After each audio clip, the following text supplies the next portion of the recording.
بسم اللہ الرحمن الرحیم الحمد للہ رب العالمین وصلی اللہ علی محمد وآلہ الطاہرین ولعنۃ اللہ علی اعدائہم اجمعین الی قیام یوم الدین۔ بسم اللہ الرحمن الرحیم الف لام میم ذالک الکتاب لا ریب فیہ ھدی للمتقین الذین یؤمنون بالغیب ویقیمون الصلاۃ ومما رزقناہم ینفقون۔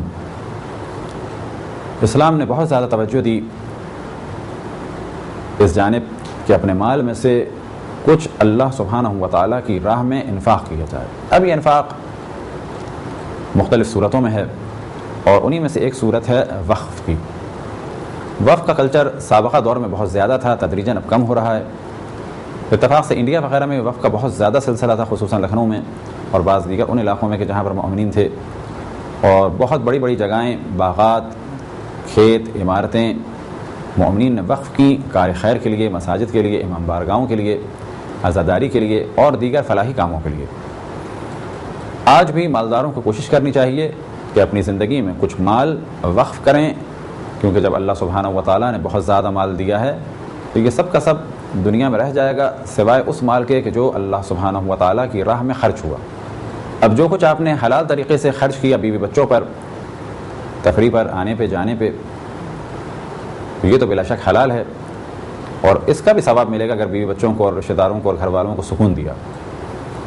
لیکن ثواب جاریہ کے لیے کوئی چیز بنائیں، چاہے وہ مسجد ہو، امام بارگاہ ہو، مدرسہ ہو، کالج ہو، اسکول ہو، ہاسپٹل ہو، یتیم خانہ ہو، کنویں کھدوائے جائیں، درخت لگوائے جائیں، کیونکہ یہ چیز ثواب جاریہ میں شامل ہے۔ اور انہی ثواب جاریہ میں سے ایک خاص موضوع ہے وقف۔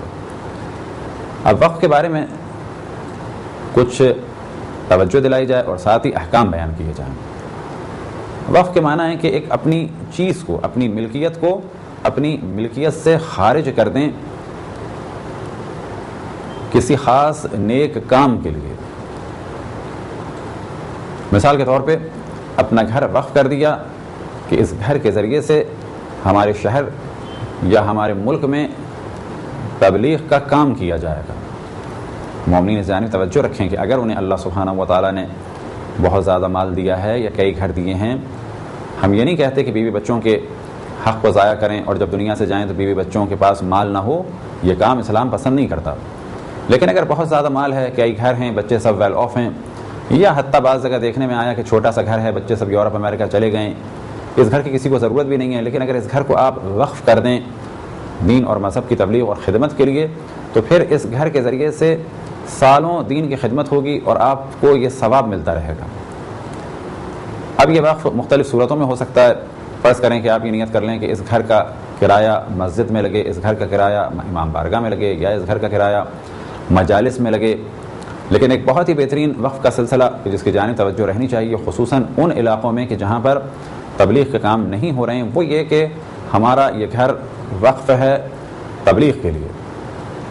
اب جب آپ نے کہا یہ گھر وقف ہے تبلیغ کے لیے، تو اس کے مختلف کام کیے جا سکتے ہیں۔ اس میں مبلغوں کو رکھا جا سکتا ہے، یا یہ کہ اس کے پیسے سے تبلیغ کی جا سکتی ہے، یا یہ کہ کوئی عالم دین اگر باہر سے آیا ہے تبلیغ کرنے کے لیے تو اس کے بیوی بچوں کو اس میں آپ رہنے دیں۔ اب ممکن ہے کوئی تصور کرے کہ انہیں کیوں رہنے دیں، تو جواب یہ ہے کہ اگر وہ سکون سے رہیں گے، رہنے کی جگہ ہوگی، اور اس شرط کے ساتھ انہیں رکھا جائے کہ آپ تبلیغی کاموں میں مصروف رہیں گے، تو اس تبلیغ کا ثواب بھی آپ کو ملے گا۔ ایک واقعہ آپ کی خدمت میں بیان ہو کہ مولا امیر المؤمنین ایک کنواں کھود کے فارغ ہوئے، اور جب انہیں باہر نکالا جا رہا تھا تو اسی وقت انہوں نے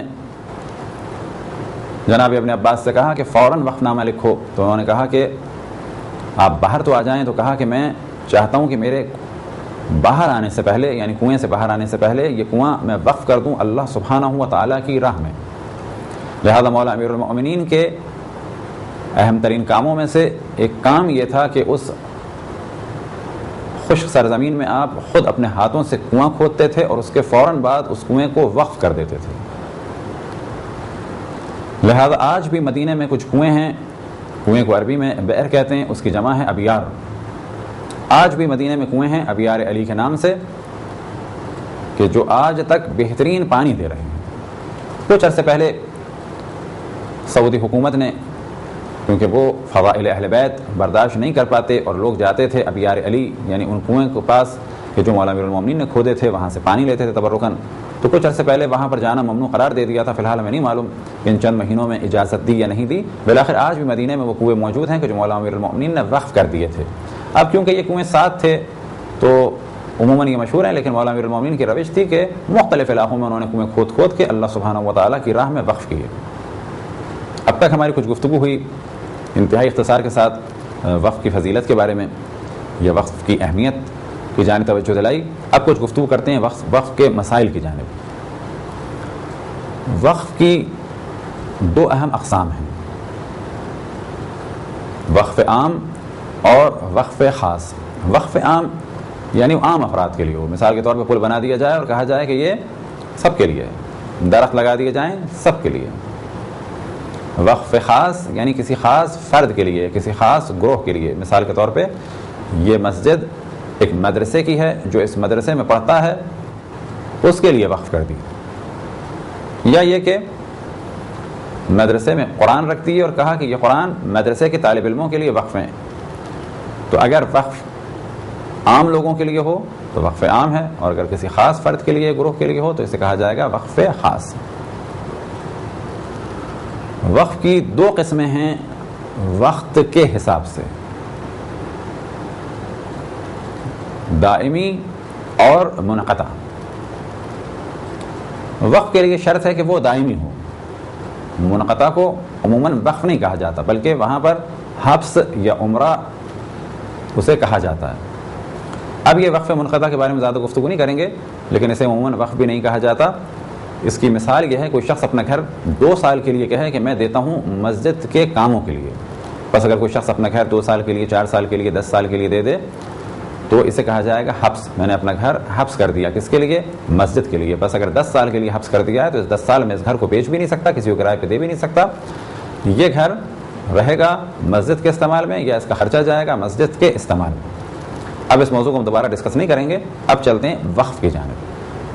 سب سے پہلے اس مسئلے کی جانب توجہ دلائی جائے کہ جس چیز کو یا جس مال کو وقف کیا جائے اسے دوبارہ اپنی ملکیت میں واپس نہیں لایا جا سکتا، اور نہ ہی یہ کام اگلے مرحلے میں وارث کر سکتے ہیں. بس فرض کریں کہ اگر ہم نے کوئی زمین وقف کر دی یا کوئی بلڈنگ وقف کر دی تو اسے واپس ہم اپنی ملکیت میں نہیں لا سکتے. اسی طرح سے ہمارے مرنے کے بعد ہمارے بچے بھی اس چیز کو اپنی ملکیت میں نہیں لا سکتے. ہاں یہ ممکن ہے کہ اگر ہم نے کسی چیز کو وقف کرنے کا ارادہ کیا ہو لیکن اب تک وقف نہیں کیا تھا تو یہ چیز در حقیقت وقف ہی نہیں ہوئی.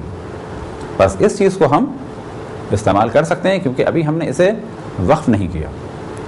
اور اسی طرح سے جس چیز کو وقف کیا ہے وہ اسی چیز میں استعمال ہوگی. بس اگر کسی نے قرآن مجید وقف کیا ہے مسجد کے لیے تو وہ مسجد سے باہر استعمال نہیں ہوگا. اور اگر کسی نے ایک فرش وقف کیا ہے امام بارگاہ کے لیے تو وہ امام بارگاہ کے علاوہ کہیں استعمال نہیں ہو سکتا. بس زیادہ بہتر کام یہ ہے کہ اگر کوئی شخص قرآن مجید وقف کرنا چاہے تو وہ کسی خاص مسجد کے لیے وقف نہ کرے بلکہ اس طرح سے وقف کرے کہ یہ کسی بھی مسجد یا مدرسے کے لیے یا امام بارگاہ کے لیے، تاکہ اگر یہاں پر ضرورت پوری ہو چکی ہو تو کسی اور جگہ اس کو استعمال کیا جا سکے. اسی طرح سے ایک خاص مسئلے کی جانب توجہ دلائیں کہ بعض افراد جب کوئی پورا ایک پروجیکٹ بنا رہے ہوتے ہیں تو وہ ڈونیشن لیتے ہیں مسجد کے نام سے یا امام بارگاہ کے نام سے.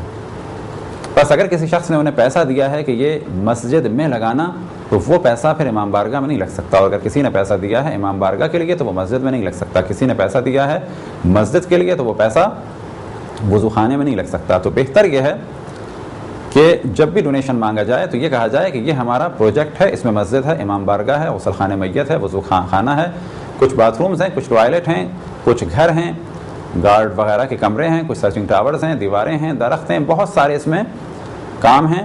تو آپ ہمیں ڈونیشن دیں ان پروجیکٹ کے لیے. اب اگر کوئی ڈونیشن دیتا ہے بغیر کسی قید و شرط کے تو اب استعمال ہے، تو اب جائز ہے کہ انہیں استعمال کیا جائے کسی بھی کام میں. لیکن اگر کوئی آپ کو پیسہ دے کہ یہ مخصوص ہے مسجد کی تعمیر کے لیے، اب اگر آپ کے یہاں مسجد بن چکی ہے تو پھر آپ اس پیسے کو قبول نہ کریں یا اس سے کہیں کہ آپ نیت بدل کے دیں. وہ کہتا ہے کہ صحیح ہے میرا پیسہ ہے مسجد میں نہیں، آپ کہیں بھی لگا دیں. لیکن اگر وہ کہتا ہے کہ یہ پیسہ میرے والد چھوڑ کے گئے تھے، وصیت کر کے گئے تھے کہ اتنا پیسہ مسجد کی تعمیر میں لگے گا، بس آپ کے پروجیکٹ کی مسجد بن چکی ہے تو وہ پیسہ آپ قبول نہ کریں، بلکہ اسے مشورہ دیں کہ یہ پیسہ کسی اور مسجد کی تعمیر میں لگاؤ۔ وقف کرنے والے کی شرائط میں سے کچھ شرائط بیان ہوں۔ پہلی شرط یہ کہ وقف کرنے والا بالغ ہو، عاقل ہو اور ہوش و حواس میں وقف کرے اور وقف کرنے کی نیت رکھتا ہو۔ اسی طریقے سے وہ مہجور نہ ہو۔ مہجور وہ فرد ہے کہ جو اپنے مال کو استعمال نہیں کر سکتا۔ فرض کریں ایک شخص دیوانہ ہے یا بچہ ہے، وہ مہجور ہے، وہ وقف نہیں کر سکتا۔ اسی طریقے سے وہ فرد کہ جو بینکرپٹ ہو گیا، اب اس کے پاس پیسے نہیں ہیں، لوگوں کو دھوکے دیے ہیں، اب اس کے پیسے اسلامی حکومت یا قاضی اس کی پراپرٹی کو بیچ کر ادا کریں گے تو اس دوران یہ مہجور ہے، اس دوران یہ اپنی پراپرٹی کسی کو گفٹ میں بھی نہیں دے سکتا اور سیل بھی نہیں کر سکتا۔ بس وقف کرنے والا مہجور نہ ہو، یعنی ان افراد میں سے نہ ہو کہ جو اپنی پراپرٹی کو استعمال نہیں کر سکتے۔ اب دوسرے مرحلے میں جس مال کو وقف کیا جائے ان کی شرائط کو بیان کرتے ہیں۔ پہلی شرط یہ کہ جس مال کو وقف کیا جائے تو وہ واقف کا اپنا مال ہو۔ دوسری شرط یہ کہ جس مال کو وقف کیا جائے اس سے حلال فائدہ اٹھایا جا سکتا ہو۔ تیسری شرط یہ کہ وہ مال ایسا ہو کہ جو ہینڈ اوور کیا جا سکے۔ اور چوتھی شرط یہ کہ وہ مال استعمال کے بعد باقی رہے، یعنی ایسا نہ ہو کہ اس کو استعمال کیا اور وہ ختم ہو گیا۔ مثال کے طور پہ کھانے کی چیز کہا کہ وقف کرتا ہوں میں، تو وہ وقف نہیں ہوگی، وہ تحفے کے طور پہ دی جا سکتی ہے کیونکہ وہ کھانے کے بعد ختم ہو جائے گی۔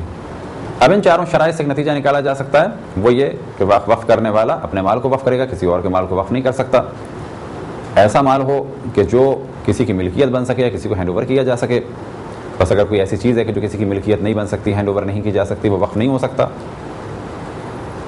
فرض کریں کہ ایک جانور کھو گیا تھا یا گاڑی کھو گئی، اب اسے ہم نے وقف کر دیا تو کہا جائے گا وہ جب ہینڈ اوور نہیں کر سکتے تو اس کو وقف بھی نہیں کر سکتے۔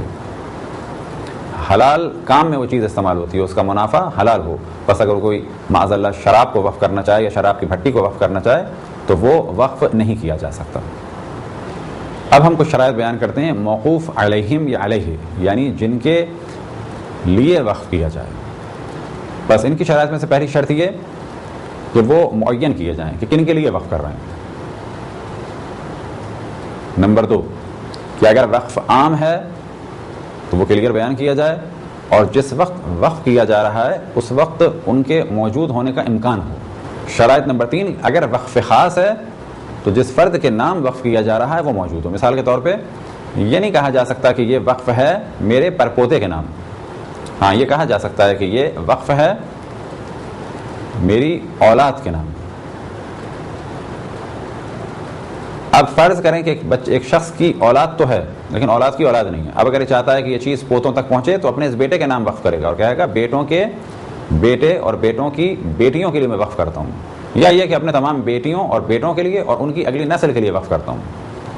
تو اگلی نسل جب وجود میں آئے گی تو آٹومیٹکلی یہ حق ان تک پہنچ جائے گا۔ لیکن اگر کوئی یہ چاہے کہ میرے بیٹے اس کو استعمال نہ کریں، انہیں وقف نہیں کرتا، 20 سال بعد جو پوتا پیدا ہوگا اس کے لیے وقف کرتا ہوں، تو شرائط میں سے شرط کیا ہے کہ جس کے لیے وقف خاص کیا جا رہا ہے وہ اس وقت موجود ہو۔ وقف کے صحیح ہونے کے بھی چند شرائط ہیں، ان میں سے پہلی یہ کہ وقف کا صیغہ پڑھا جائے، یعنی میں اپنے اس مال کو وقف کرتا ہوں اس کام کے لیے۔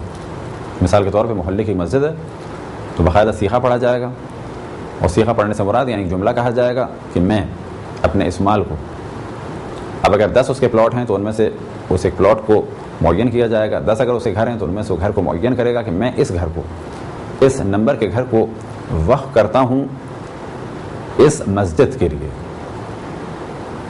تو پہلی چیز ہے صیغہ پڑھنا۔ دوسری شرط یہ کہ وہ ہینڈ اوور کر دیا جائے۔ ہینڈ اوور کرنے سے مراد یہ کہ اب وہ اپنی اس کو ملکیت نہ سمجھے، اب وہ انہی کاموں کے لیے استعمال ہو۔ تیسری شرط یہ کہ یہ وقف معلق نہ ہو، مشروط نہ ہو، یا یہ کہ کہا جاتا ہے کہ تنجیز شرط ہے۔ اب یہ تینوں الفاظ ممکن ہے کہ سننے والوں کے لیے سخت ہوں، تو اس جانب ہم توجہ دلائیں گے کہ تدریجاً الفاظ سے مانوس ہونا چاہیے تاکہ اور دیگر مسائل بھی سمجھ میں آئیں۔ تنجیز کے معنی یہ ہیں کہ مثال دی جائے کہ اگر کوئی یہ کہے کہ اگر ایسا ہوا تو وقف ہے،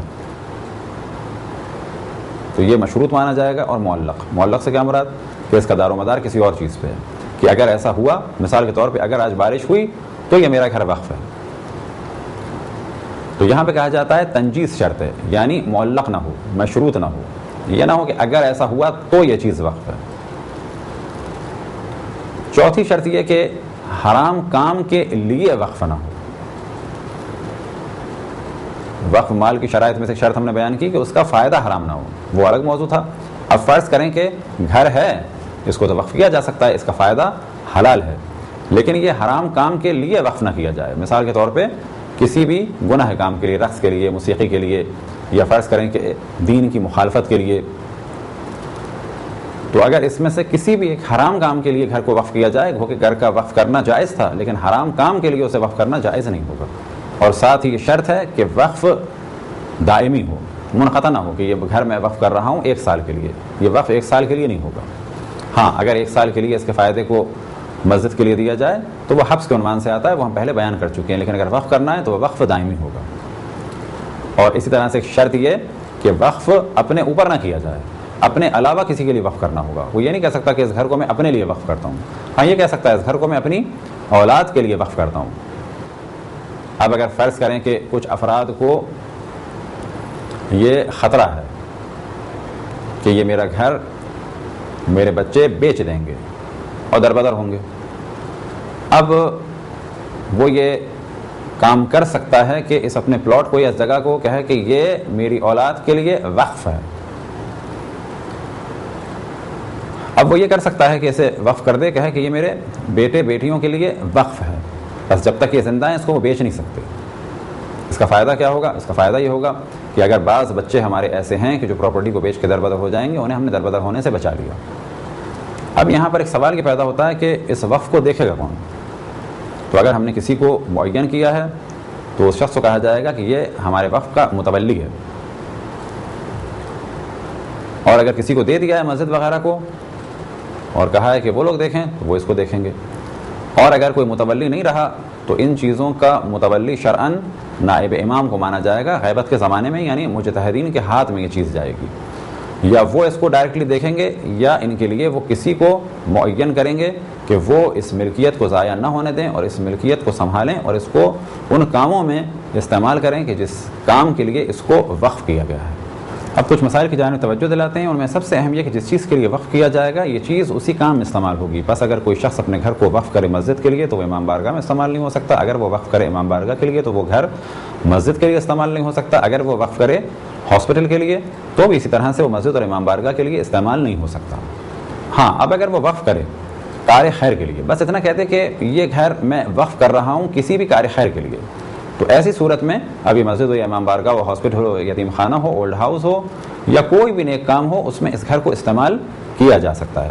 بس ڈیپینڈ کرتا ہے کہ وقف کرنے والے نے کن کے لیے وقف کیا ہے. بس اگر کسی نے وقف کیا ہے اور یہ کہا ہے کہ غریبوں کے لیے، بس کہیں کا بھی دنیا کا غریب ہے اس کو اس سے دیا جا سکتا ہے، لیکن اگر وہ شرط لگاتا ہے مسلمان غریبوں کے لیے تو ایسی صورت میں مسلمان غریب. اگر وہ شرط لگاتا ہے مسلمانوں میں بھی شیعہ غریب تو پھر وہ مخصوص ہو جائے گا شیعہ غریب کے لیے. اگر وہ شرط لگاتا ہے مخصوصاً سید غریب کے لیے تو وہ پھر لازم ہو جائے گا کہ سید غریب کے لیے ہو. اگر وہ شرط لگاتا ہے ہمارے شہر کا غریب یا ہمارے محلے کا غریب یا یہ کہ جو بھی میری نسل کا غریب ہو اور اس کا گھر نہ ہو وہ اس گھر میں رہے گا، تو جس نیت سے اور جن شرائط سے وقف کیا ہے ان کو مد نظر رکھنا ہے. آخر میں اس جانب توجہ دلائیں کہ وقف کی چیزیں اگر خراب ہو جائیں، فرض کریں کسی نے چرائی وقف کی، کوئی قالین وقف کی ہے، اب وہ کسی قابل نہیں رہا تو اگر وہ بک سکتا ہے تو اس کو بیچ کے دوبارہ اسی مسجد وغیرہ میں اسے استعمال کیا جائے گا. یہی صورت ہے بعض اور چیزوں کی. یہ تھے چند مختصر سے مسائل وقف کے. خداوند تبارک و تعالیٰ سے دعا ہے کہ بحق محمد و آل محمد ہمیں اپنے رسول اپنی حجتوں خصوصاً امام زمان علیہ الصلاۃ والسلام کی معرفت اور اطاعت کی توفیق عطا فرمائے. وصلی اللہ علی محمد.